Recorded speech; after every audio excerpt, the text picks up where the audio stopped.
इस अधिकारी का नाम रिंकू सिंह राही है। ये यूपी कैडर के 2022 बैच के आईएएस अधिकारी हैं और फिलहाल रिंकू राही खबरों की दुनिया में ट्रेंड कर रहे हैं क्योंकि इन्होंने अपने आईएएस के पद से इस्तीफे की पेशकश की है।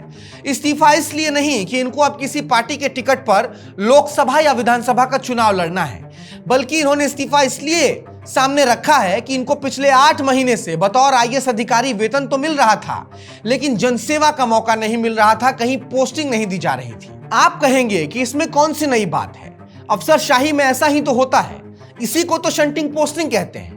बिल्कुल हुआ भी यही है। आईएएस रिंकू सिंह राही भी शंटिंग पोस्टिंग पर थे, लेकिन फिर वही बात, उनकी शंटिंग पोस्टिंग इसलिए नहीं हुई थी कि उन्होंने पटना के डीएम चंद्रशेखर सिंह की तरह ही किसी एग्जाम सेंटर के बाहर धांधली का आरोप लगा रहे किसी बच्चे के मुंह पर तमाचा जड़ दिया था, और ना ही उनकी शंटिंग पोस्टिंग इसलिए हुई थी कि उनके ऊपर भी उनके कई अन्य साथी आईएएस अधिकारियों की तरह ही भ्रष्टाचार के आरोप लग रहे थे।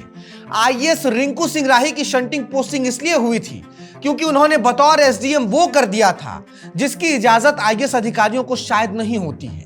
उन्होंने बतौर एसडीएम अपने विभाग और अपने सरकार की नाकामी को अपने सर लेते हुए बेहद ही आम लोगों से माफी मांग ली थी। दरअसल आईएएस रिंकू सिंह राही एक दलित हैं। आईएएस बनने से पहले रिंकू सिंह राही ने साल 2004 में यूपी पीसीएस की परीक्षा भी पास की थी और साल 2008 में बतौर पीसीएस अधिकारी रिंकू सिंह राही की पहली पोस्टिंग मुजफ्फरनगर में हुई थी। और अपनी पहली ही पोस्टिंग में रिंकू सिंह राही ने वो कर दिया था जो एक अधिकारी को शायद नहीं करना चाहिए। उन्होंने बतौर जिला समाज कल्याण अधिकारी अपनी पहली ही पोस्टिंग में सरकारी स्कॉलरशिप और पेंशन में हो रहे 100 करोड़ से ज्यादा के भ्रष्टाचार का खुलासा कर दिया था, जिसमें एक बहुत बड़ी राजनीतिक पार्टी के साथ साथ एक पूरा संगठित गिरोह काम कर रहा था। और इस खुलासे का इनाम भी रिंकू सिंह को जल्दी ही मिल गया। 26 मार्च 2009 में रिंकू सिंह राही पर हमला हुआ। हमलावरों ने उनके ऊपर 7 गोलियां मारी।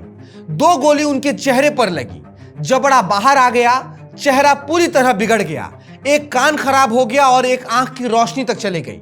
इस हमले के बाद करीब 1 महीने तक रिंकू सिंह राही मेरठ के एक अस्पताल में भर्ती रहे, लेकिन ऑपरेशन के बाद ठीक होकर लौटते ही रिंकू राही वापस स्कॉलरशिप घोटाले के खुलासे में लग गए। इन्होंने आरटीआई के तहत घोटाले से संबंधित विभाग से कुछ सूचनाएं मांगी, लेकिन जब 1 साल तक इनको कोई सूचना नहीं दी गई तो उसके बाद मार्च 2012 में रिंकू राही लखनऊ निदेशालय के बाहर अनशन पर बैठ गए। इसके लिए भी इनको तुरंत इनाम मिला। यूपी पुलिस ने रिंकू राही को लखनऊ निदेशालय के बाहर से उठाकर सीधे मेंटल हॉस्पिटल लखनऊ भेज दिया और कह दिया कि अधिकारी रिंकू सिंह राही अवसाद में चले गए हैं।